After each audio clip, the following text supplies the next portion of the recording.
There's a $10 trillion ticking time bomb sitting inside the financial system, and almost nobody is talking about it. Unless you've been here on this channel, and we've covered it lots of times, it's the reverse carry trade. And when it blows up, we're going to need something that doesn't exist in the current banking system. And that's where I think XRP might step in.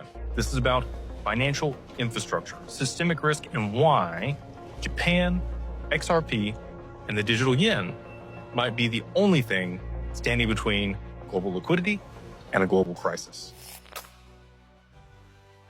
Okay, so if you haven't been here before, we're going to go ahead and go over what the reverse carry trade is. For decades, global institutions have been borrowing cheap yen at close to zero interest rates to buy higher yielding assets in dollars, euros, and other emerging markets.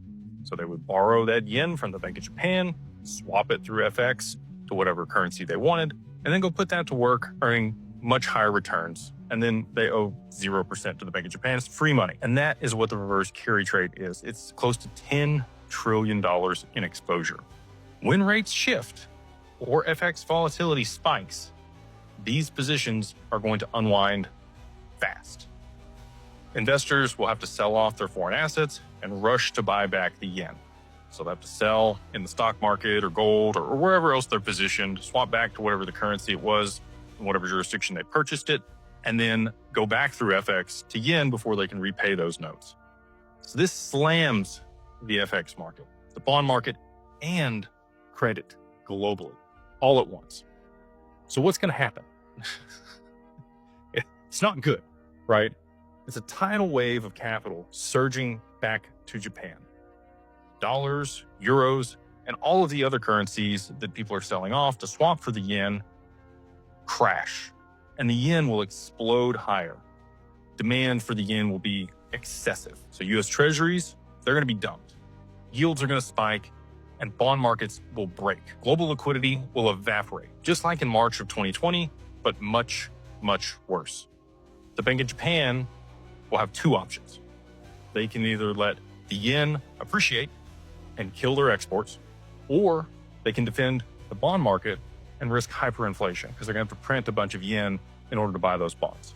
It's a lose-lose situation, unless they have a third option sitting in the background. So this is where I think XRP might be the missing piece. So instead of dumping foreign assets directly into the yen, flows could be routed from, let's say, US dollars through XRP and then into the Japanese yen. XRP would serve as a liquidity buffer, routing flows around the FX bottlenecks. Settles in 3 seconds, doesn't require correspondent banking, and it could scale globally if price and infrastructure allow it. So let's get into what would actually need to take place for this to happen. You got SBI and the Bank of Japan. They would have to have strategic alignment. Now we know SBI is Japan's largest and most aggressive fintech institution, and they own part of Ripple. So they operate SBI VC trading, and they also use XRP for live FX remittance. The Bank of Japan is developing SCBDC, which has been in pilot since late 2023, maybe 24. And this would allow them to program the stability of the bond market. But they would definitely need a playbook for this. You'd have to route FX through XRP. You'd have to be able to issue or go live with that digital yen.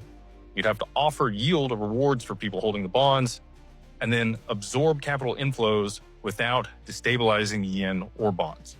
Okay, so this is a tricky dance. It's not like it's an easy thing to do, but if you had a liquidity buffer like XRP that could expand and contract to be able to mitigate this risk and volatility, it's going to be much easier to handle this situation when it happens. So how could this work? Like, XRP needs to have a couple things happen. For $5 to $10 trillion to be repatriated into the yen, you couldn't use traditional FX markets. They would break.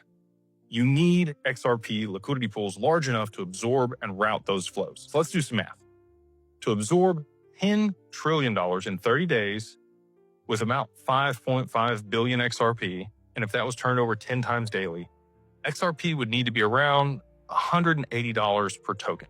This is a mathematical inevitability if it's going to serve in this purpose. The world doesn't need XRP height, it needs XRP liquidity for when this is going to happen. So let's break it down. What are all the things that actually have to happen for SBI, the Bank of Japan, and the rest of the world for this to take place? The Bank of Japan would have to authorize XRP in FX settlement systems. Okay, and we know that they've been building that in the background with Ripple for a long time, so probably in place. SBI needs to build deep liquidity pools between the yen and XRP and USD XRP corridors using RippleNet or the AMMs on the XRPL, which were put out a while back with XLS30. So it's possible. You would also need regulatory clarity in Japan for XRP. It would need to be approved as a settlement asset and also not have capital gains if it's being used in that capacity. You would need CBDC rails to go live with programmable yield to absorb the bond flows. And again, we know that that's been in pilot for a long time, so likely they probably have that in place. You would also need global partners to mirror those corridors for all of the currencies that we're going to be swapping back to the yen. So that's the US, it's euros, and any other jurisdiction where people have borrowed yen to be able to put it into financial markets. And then last, XRP liquidity would need to be locked, incentivized, and scalable. So we need a significantly higher price for XRP for it to be able to facilitate this. And again, there's a lot of ways that could happen, but you need a supply shock on the asset.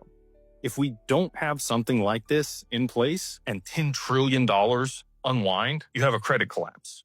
You have FX disorder, and you have central banks out of tools to fix this problem. So XRP is perfectly positioned for this. It's neutral, it's fast, it's ready, but it needs the adoption, liquidity, and price to fit this purpose. And again, this is not speculation. This is about the infrastructure. So SBI and the Bank of Japan have the pieces. Question is, will they move in time? XRP, it's potentially providing liquidity and a buffer when there is volatility and global crisis.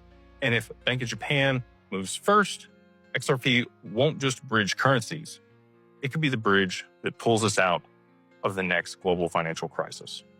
So hopefully this has been valuable for you. If you have enjoyed it, please let me know what you think in the comments below. Like, subscribe, and we'll see you guys on the next one.